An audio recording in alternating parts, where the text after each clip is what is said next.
hemos visto en los medios de comunicación social la preocupación de los europeos frente a las tarifas impuestas por Donald Trump y la situación que tiene que cambiar para Europa desde el punto de vista económico y particularmente militar, de no depender de la OTAN, de los Estados Unidos, y establecer relaciones con el mundo africano, asiático, el Medio Oriente y América Latina. Por eso el interés de presidentes latinoamericanos de seguir avanzando en la integración, entre ellos Lula da Silva.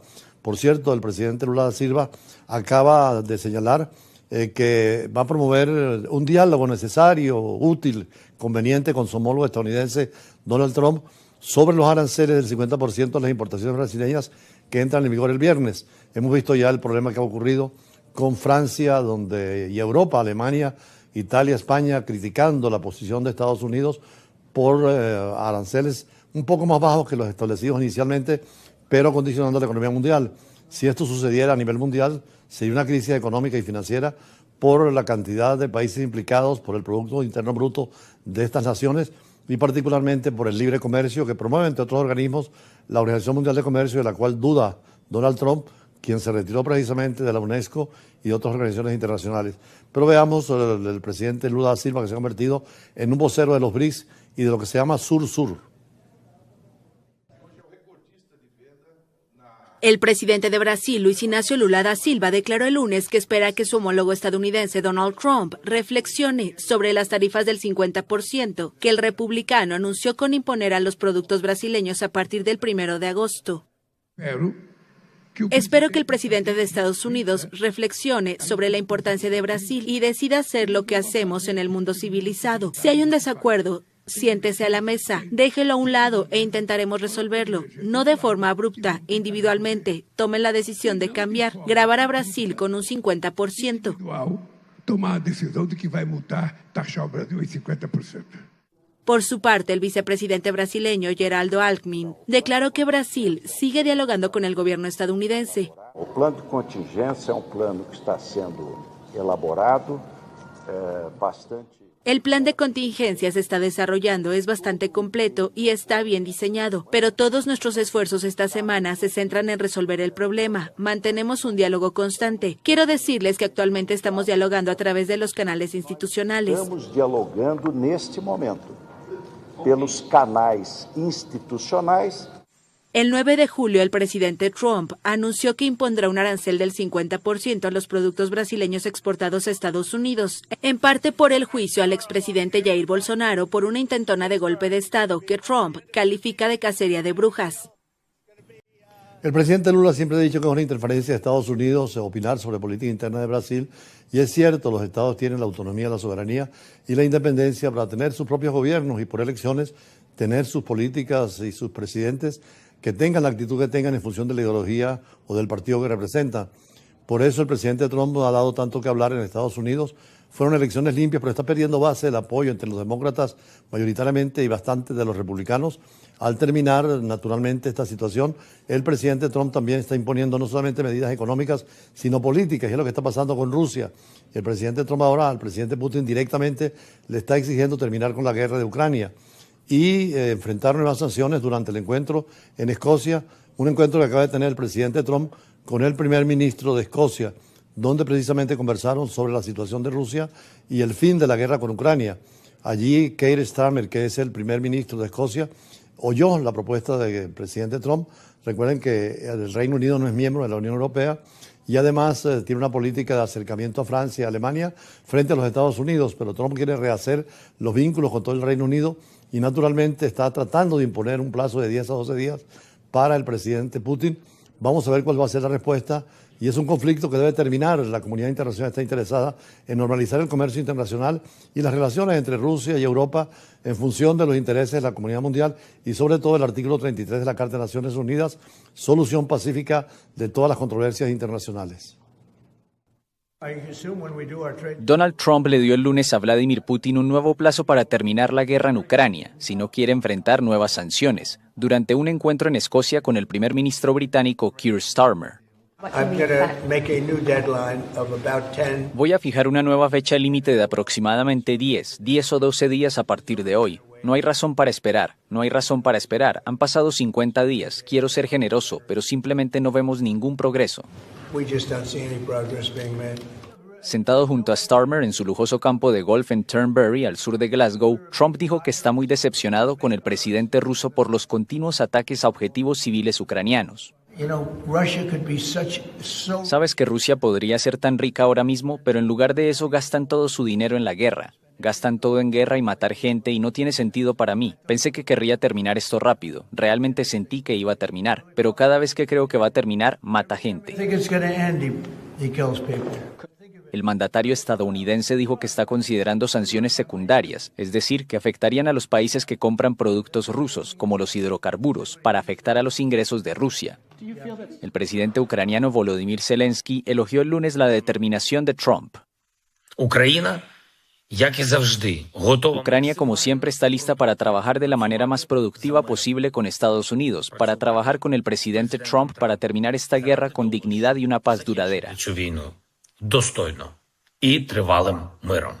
El Kremlin afirmó el lunes que no descarta una reunión entre Putin y Trump en China en septiembre, si el presidente estadounidense visitaba ese país en la misma fecha que su homólogo ruso. Putin tiene previsto viajar a China a principios de ese mes para las celebraciones del 80º aniversario del fin de la Segunda Guerra Mundial. Sin embargo, Trump dijo que ya no estaba tan interesado en hablar con Putin. En 1919, con la creación de la Sociedad de las Naciones, el presidente Wilson de Estados Unidos impulsó lo que llaman el multilateralismo con la participación de la comunidad internacional. Posteriormente fue imposible mantener la Sociedad de las Naciones y después de la Segunda Guerra Mundial, con la creación de las Naciones Unidas en la Carta de San Francisco, se le dio vigencia a un tratado, una especie de constitución del mundo, con respeto a los derechos humanos que se aprobaron posteriormente en 1948 con la Declaración Universal y después con los pactos tanto de los derechos individuales y políticos como los sociales, económicos y culturales. Hoy en día el cuestionamiento no viene de Estados Unidos, sino del presidente Trump. Estados Unidos fue quien animó más la creación junto a Naciones Unidas de organizaciones internacionales, como fue la Organización Internacional del Comercio, o fue en su tiempo también la Organización Mundial del Comercio, pero también la Organización Internacional de Energía Atómica e igualmente la Organización Internacional del Trabajo, que fue la única que subsistió desde 1921 hasta 1945 y sigue siendo una sede en Ginebra importante en el ejemplo laboral. Pero el presidente Trump está empeñado en terminar la presencia de Estados Unidos en las organizaciones internacionales. Incluso por eso nos obliga un editorial hoy su actitud frente a la UNESCO, que es la Organización de Naciones Unidas para la Educación, la Ciencia y la Cultura, y que tanto beneficio hace en función de lo que es más importante en la política mundial, como es la educación. El día en que la cultura y la educación sea presente y esté en todos los lugares, habría más democracia, más participación y mejor desarrollo social. Por eso el editorial de hoy sobre la UNESCO y más adelante las entrevistas vinculadas al campo del derecho y las relaciones internacionales. El sistema internacional está compuesto fundamentalmente por la Organización de Naciones Unidas, que tiene su carta constitutiva en San Francisco en 1945 y reglamenta la sociedad internacional previendo la estructura de una Asamblea General, de un Consejo de Seguridad y comisiones especiales para estudiar los problemas del mundo, intervenir y buscar la paz. Pero junto a Naciones Unidas, después de 1945, se crearon las organizaciones especializadas. Entre ellas, de las más importantes, es la Organización de Naciones Unidas para la Educación, la Ciencia y la Cultura, la UNESCO. Allí la importancia de que todos los países y sobre todo las grandes potencias fortalezcan su presencia y su acción en los consejos ejecutivos de estos organismos y en sus países, con la presencia en la Asamblea General y desarrollo de programas, contribuyan a la paz y al desarrollo del mundo. Por eso hay preocupación en el sistema internacional con la decisión del presidente Donald Trump de retirar a Estados Unidos de esta importante organización, que en el mundo de la ciencia y la cultura es fundamental, porque en el fondo el problema de la paz, el problema de la guerra, la situación económica, la convivencia humana se fundamenta precisamente en la educación y la cultura. Esta es la tercera vez en la historia de los Estados Unidos que se retiran de la UNESCO, pero han regresado nuevamente.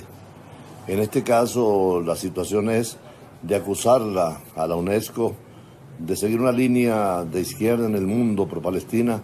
Esto reduce el 8% de la financiación frente al 22% hasta el 2011, desde el 31 de diciembre del 2026, fecha de entrada en vigor de la decisión estadounidense. La señora Audrey Azoulay, directora general de la agencia de la UNESCO, anunció que esta medida se esperaba y para que la UNESCO sea preparada para ello, La elección de Estados Unidos tendría consecuencias muy concretas para el foro. Para el especialista Annie Green, especialista en consecuencias muy concretas para el foro de la UNESCO, señala que la declaración de la administración Trump culpa a la UNESCO de trabajar para promover las causas sociales y culturales que son fuentes de división. De este modo se señala la decisión de la UNESCO de admitir al Estado palestino como Estado miembro, que según él habría contribuido a la proliferación de un discurso anti-israelí dentro de la UNESCO. En general, el presidente Trump culpa a la agencia de la ONU de estar demasiado desechando el tiempo y de no estar en sintonía con el deseo del pueblo estadounidense expresado en el voto reciente republicano. Una cosa es cierta, en la base electoral la cruzada de antidespertar es un argumento de trabajo. Ya cabe recordar que se había anunciado esta decisión. Los Estados Unidos habían iniciado que había examinado la posición de la UNESCO a principios del año. Más bien un poco después de la nominación, por tanto, ya estaba considerando el retiro de este proceso. Y aunque esta organización que está en París había tomado algunas decisiones, en la retirada puede debilitar a la UNESCO con Estados Unidos. Retira el 8% de su financiamiento obligatorio para todos los estados, aunque esta no es la principal fuente de las subvenciones de la institución, y la institución se ha preparado para esta eventualidad. Si tiene un simbolismo muy fuerte, es una retirada más de los Estados Unidos de un foro multilateral que forma parte de un impulso general para distanciarse de los órganos que forman parte de la comunidad internacional y hasta ahora han sido el ascenso del poder del país en el mundo. Además, con motivo de la última retirada, China se ha convertido en un financiero mucho más, si no de los primeros en la UNESCO. Esto significa que a la vez que Estados Unidos se aleja de tales entidades,